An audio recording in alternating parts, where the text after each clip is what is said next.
Hi students, this is Mr. Metelsky, and this video will be covering how to convert from point slope to slope-intercept form. So if you take a look here, over here on the left we have what we call point slope form, and over on the right we have slope-intercept form. So let's just take a look at the two differences here.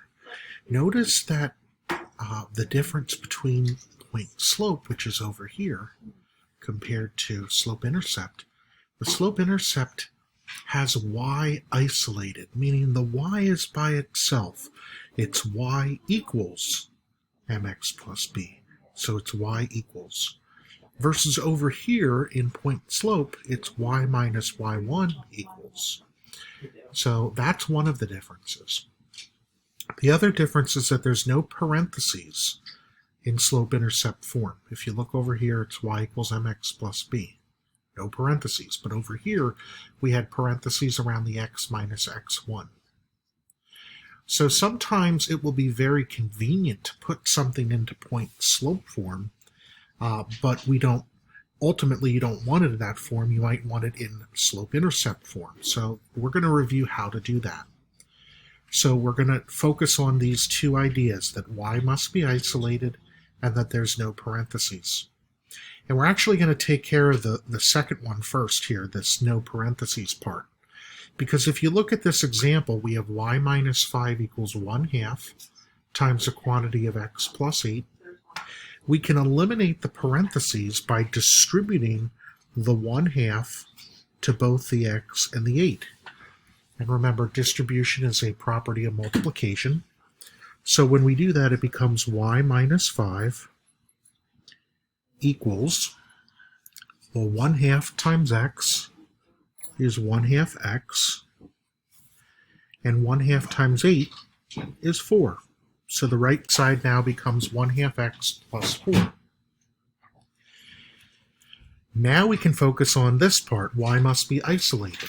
So if you look, y is currently being subtracted by 5. So we do the inverse operation to that. So we are going to add by 5 on both sides.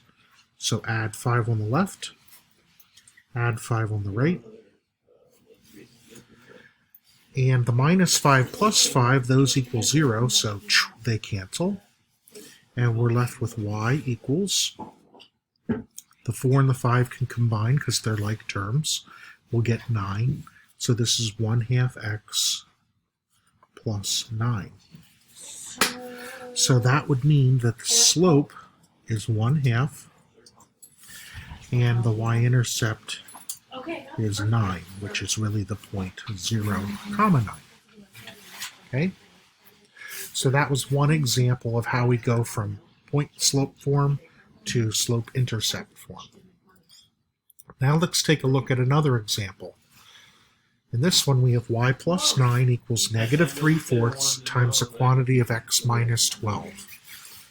So what we're going to do is we're going to take the negative 3/4 and distribute it to both of these terms here. So we bring down the y plus 9,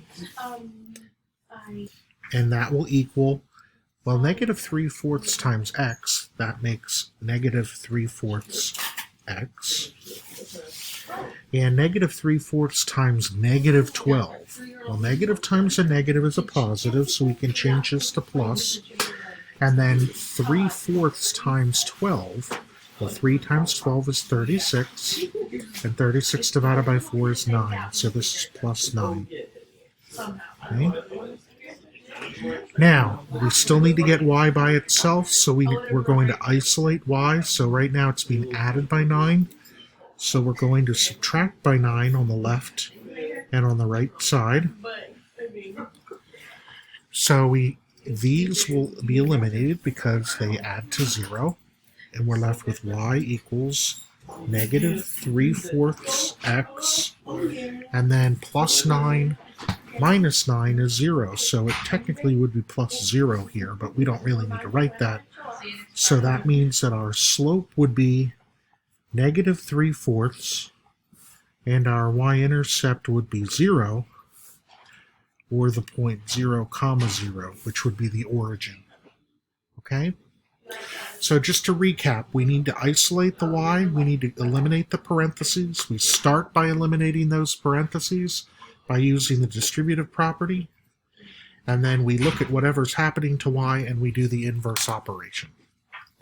All right, good luck.